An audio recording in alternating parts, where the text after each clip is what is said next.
everyone, welcome back to New Book Friday. Today we're going to be reading the first chapter of Watch Over Me by Nina LaCour. Had we been telling the truth? On the morning of my interview, I slept until 8, went downstairs to the kitchen and poured myself the last of the coffee. I stood at the counter, watching out the window as I sipped, and then pushed up my sleeves and turned on the water to wash the breakfast dishes that Amy and Jonathan had left stacked in the sink. In just a few days, I would leave them. Amy had bought a crib and tucked it into the garage. A few days after that, she came home with a bag from a toy store. A stuffed bunny peeked over the side. She asked me how my English final went, and I told her that I wrote about the collapse of social mores in a couple of short stories, and she said it sounded great. And then she took the bag into their bedroom as though it were nothing. She was only being kind. I knew that. They hadn't asked me to stay. The sink was empty. I scrubbed it until it was perfectly white, and then I turned off the water. I tried to breathe. I tried not to want this so badly. My phone buzzed. "Are you ready?" Karen asked. She had been my social worker for 4 years, and even though I could tell she was in traffic, probably dribbling coffee on her skirt and checking her email as she talked to me, she calmed my racing heart. "I think so," I said. "Remember, they read your letter. I've told them so much about you. They've talked to all your references. This is just a final step, and you get to make sure you really want it." "I want it." "I know you do, honey. I want it for you too. Call me as soon as it's over." He knocked at 10:30, exactly when he said he'd arrive. "Mila," he asked when I opened the door. He stuck out his hand. "Nick Bancroft. So nice to finally meet you." I led him into the kitchen where a round table sat beneath a window in the sun, and the chairs were close enough for friendly conversation, but far enough apart for strangers. "How are you doing?" he asked after we sat. "Well, finals are over, so that's good," I said. "Yes, congratulations. Your transcripts are solid. Have you considered college?" I shrugged. "Maybe I'll go at some point." He nodded, but I saw that he felt sorry for me. My eyes darted to the window. I didn't know how to talk about my life with someone who understood. I clenched a fist in my lap and forced myself not to cry. I was ready to prove my work ethic, talk about the hours I spent volunteering at the library, and assure him that I was not afraid of dirt or messes or children throwing tantrums. But I was not ready for this. "So, let me tell you about Terry and Julia and the farm," he said, taking mercy on me. "They adopted me when I was 3, so it's been home basically all my life. I haven't lived at the farm in a long time, but I help them run the finances and I do all the interviews."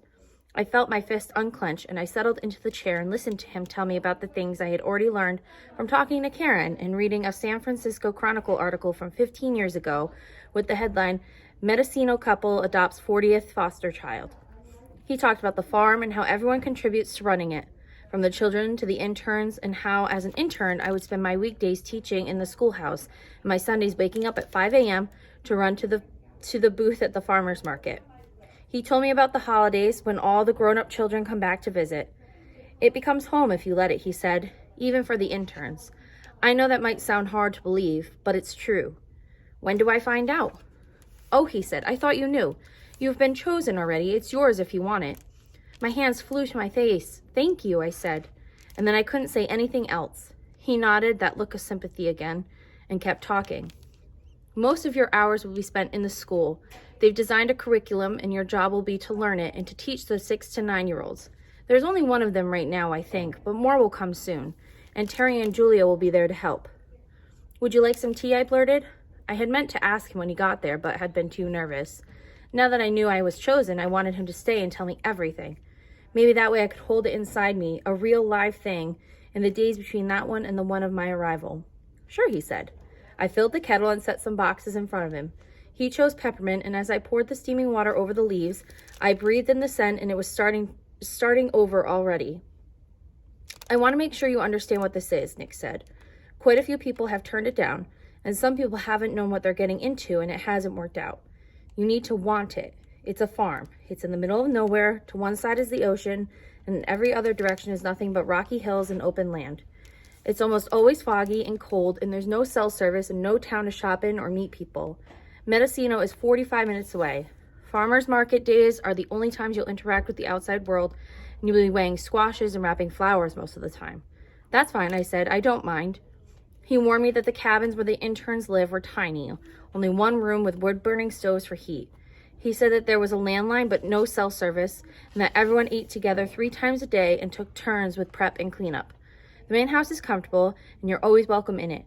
They have a ton of books and a bunch of instruments. There's even a grand piano in the living room. I've always wanted to play the piano, I said. I don't know why I didn't tell him about all my years of lessons and the songs I knew by heart. Someone to watch over me began to play in my brain, and the kitchen filled with music.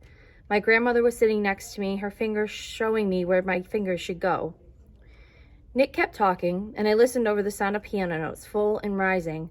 I had been so young. I didn't tell him about the terrible thing I had done. He didn't ask those kinds of questions. Funny, when interviewing for a job to work with children, that a person would ask about college or remoteness and not say, "Tell me the worst thing you ever did. Tell me about your wounds. Can I trust you?" Had they known the truth about me, they might not have given me the job, I thought, even though I was determined to be good, even though I held on fiercely to my own goodness. By the time he finished his tea, we had it all planned out. He asked if I wanted to wait until after the graduation ceremony, and I said no, that I didn't care about wearing a hat and robe and walking with the other students. Okay, he said. Then he would pick me up on Sunday, and we would drive up together. He gave me a thin volume called Teaching School, a handbook to education on the farm, and asked me to read it. He said, "Mila, I have a good feeling about this. I think you'll be a perfect fit with all of us." And I told him I had a good feeling about it too. And I told him that I felt lucky, and he said, "You are lucky. We all are." And then he left. Had we been telling the truth, he would have said, "The place where I'm sending you, it looks beautiful, but it's haunted." "Okay," I would have said. "It will bring everything back, all that you tried to bury. I understand. It's going to make you want to do bad things. I have experience with that." And how did it turn out? Terribly, but I promise to do better this time.